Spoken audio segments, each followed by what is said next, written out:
Welcome to Small Biz Mama, episode 34, Kids and Screen Time. Okay, so when we originally planned to do this episode, we were going to talk about all the things we know about screen time. The screen time is not good for kids. Kids spend way too much time on screens. It's contributing to the obesity epidemic and all the things that you probably already know about screen time and children. And I thought, Kristen, we're in the middle of a pandemic, right? All bets are off. So here's the thing. What I want to talk to you about in this episode is how to use screen time in a way that is not going to make you feel mom guilt. Okay.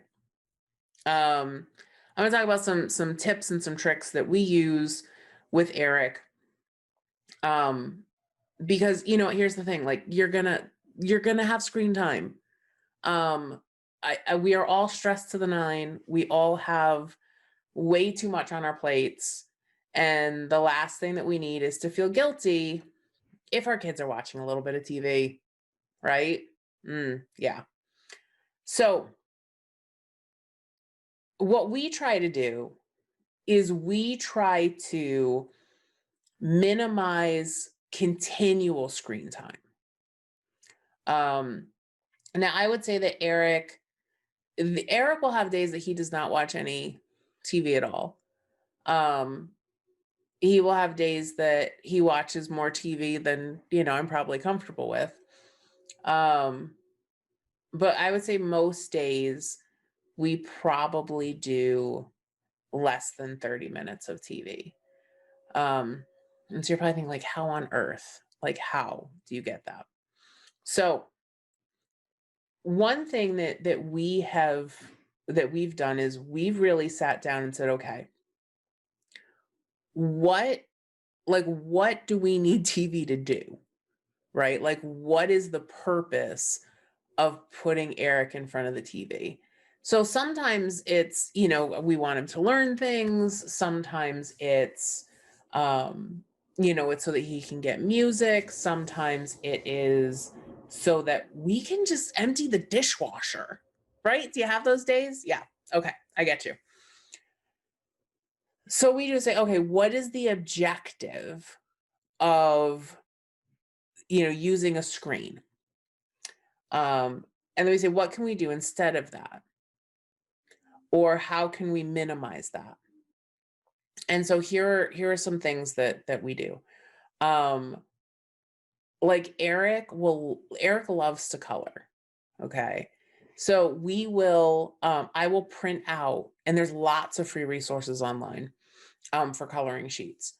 I will print out a whole bunch of coloring sheets in things that he is interested in. And I'll keep those like in the cupboard in the kitchen. And so if, Eric is kind of in one of those funky moods where he's not really letting me get done what I need to get done, I will pull out a coloring sheet and I will let him go. And one thing that I found is that Eric really likes watercolors. And watercolors are something that you can do on normal paper. Like I said, print out things your kids are interested in, but like it doesn't make a huge mess. It's watercolors. Like it just doesn't make a huge mess. So, and he's gotten really good. I mean, he's not even 3, but he's gotten really good at, like he puts the brush in the water and he will swirl it around in the paint and he'll paint. And like, I can go back and forth between him and the dishwasher and get the dishwasher done, or get the kitchen cleaned up. Or even if I need some time to kind of respond to some emails and things like that, that works really well. So again, it's like, I'm thinking about, okay, so what is it that I need that time to do? Do I need him to just kind of focus on something so that I can get things done? I find that things like Legos are really good for that. His blocks are really good for that. So kind of think of like, what are those toys that when you bring them out for your kids, they really get them like excited and fired up. I will save those toys for when I need that time to really like be able to focus on something. So that really helps. Um, Cars really work for him. He's really into like imaginative play. So today he was actually taking he took some pillows and he took some other things and like his play mat. He stood up his play mat, so it was kind of like a wall, and he made a motorhome out of various things, and he was driving his motorhome and then he would drive it somewhere and he would level it, because our motorhome has like an automated leveling system, so he's really into leveling right now. It's a funny thing. But find like, what is it for your kids, right? I mean, that kept him really busy for a good chunk of the morning this morning. So kind of think about like what are the toys that really get your kid excited, especially like, when they don't see them for a little while. And think about what that is for your kid and how you can incorporate that in a strategic way, right? So that your kid will really focus on it and be excited and play with it for a while. Play-Doh is another one of those things in our house, at least. So kind of think about that. Like, what are those things? Take those toys, when your kid is asleep, let's kind of get those out of the general play area so that when you take them out, it's like, ta-da, let's play with this. And it's a big deal, right? And it's a fun thing. So that works really well. Another thing that we do is we pick shows that have a lot of music in them. And there's like lots of random things on Amazon that you can find.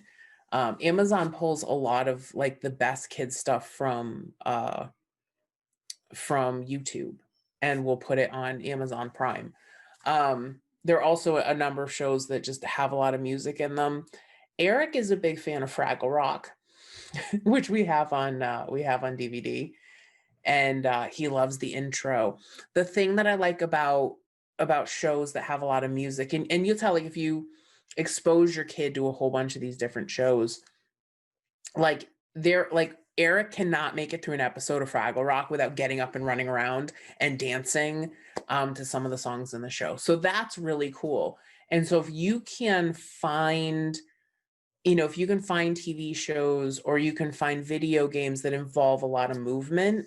So there's one video game that we have, and I'm trying to remember the name of it, for the Nintendo, and it comes with this ring. It's a workout game, and it's a whole bunch of like little mini games and levels and things like that. But it's really cool because it's all movement. Like if you're not moving, you can't play the game.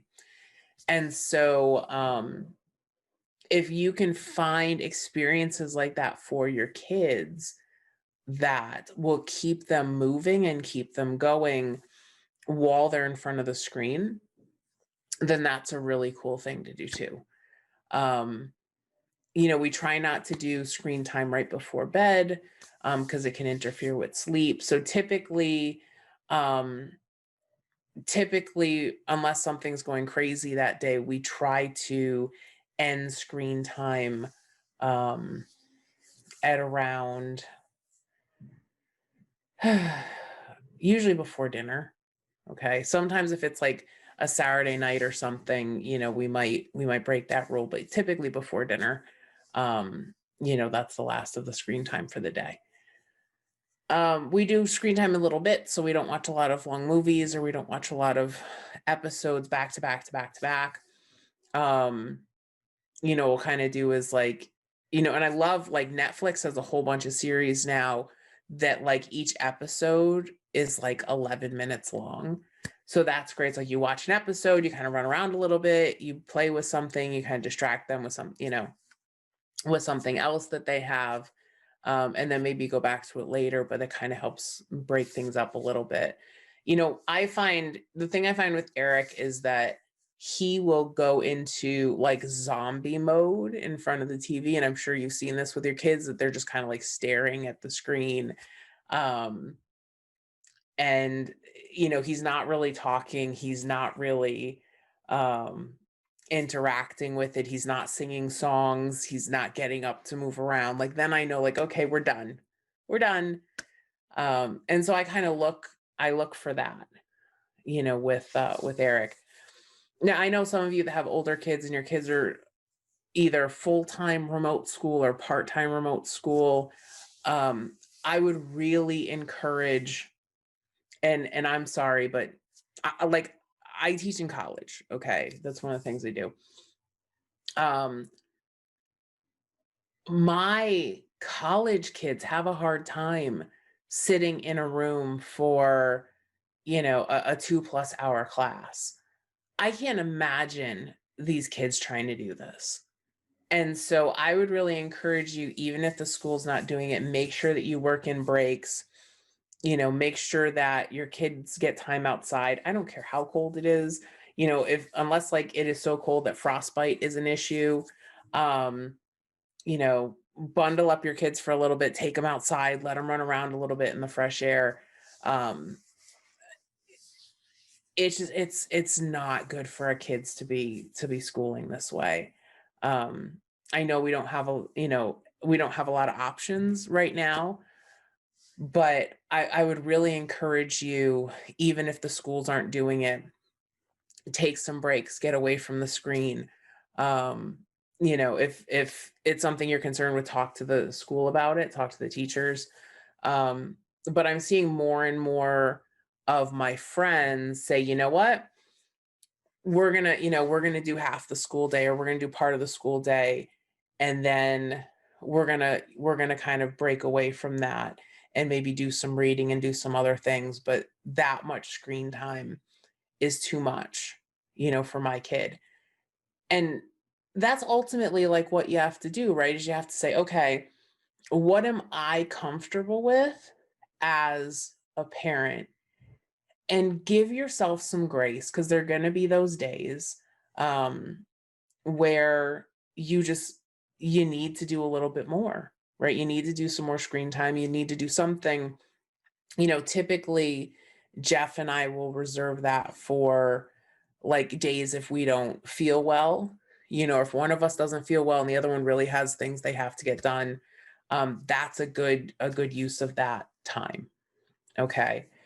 But don't ever be hard on yourself for letting your kid watch TV. Um, Especially like if it's an occasional thing. Like, come on, moms, moms. We put so much on our schedules, right?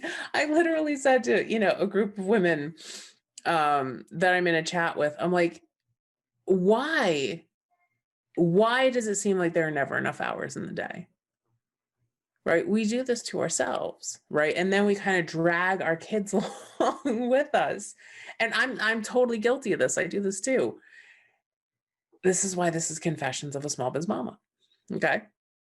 Um, I think that we all do this, that we have these unrealistic expectations of what we can get done and what our kids can get done and what all of this should look like. And it's exhausting. I get it. I do. Um, I think we need to give ourselves a little bit of grace. It's okay. There's lots of really great, educational TV for kids. Um, there's a lot of great, musical programming.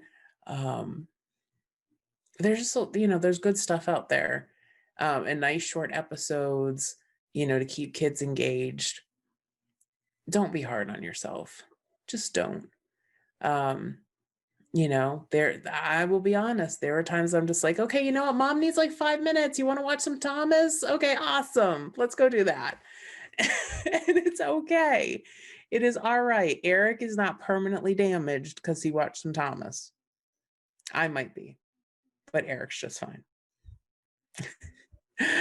All right, mamas, I hope that you enjoyed this episode. I gave you some ideas, um, for some things that you can do if you do want to decrease screen time. But I also hope that you understand that it's okay when you need to use screen time, especially during a pandemic when everybody's at home all the time.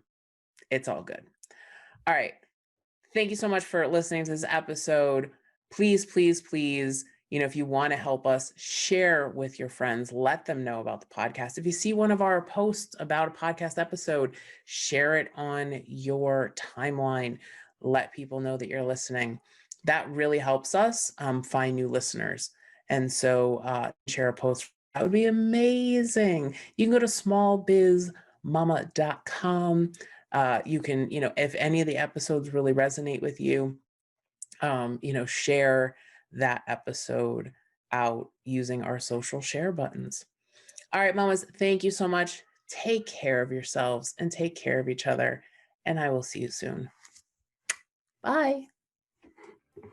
Thank you for listening to Small Biz Mama with Kristen Ingram. If you'd like to learn how to create more margin in your life, please visit us at smallbizmama.com. That's smallbizmama.com.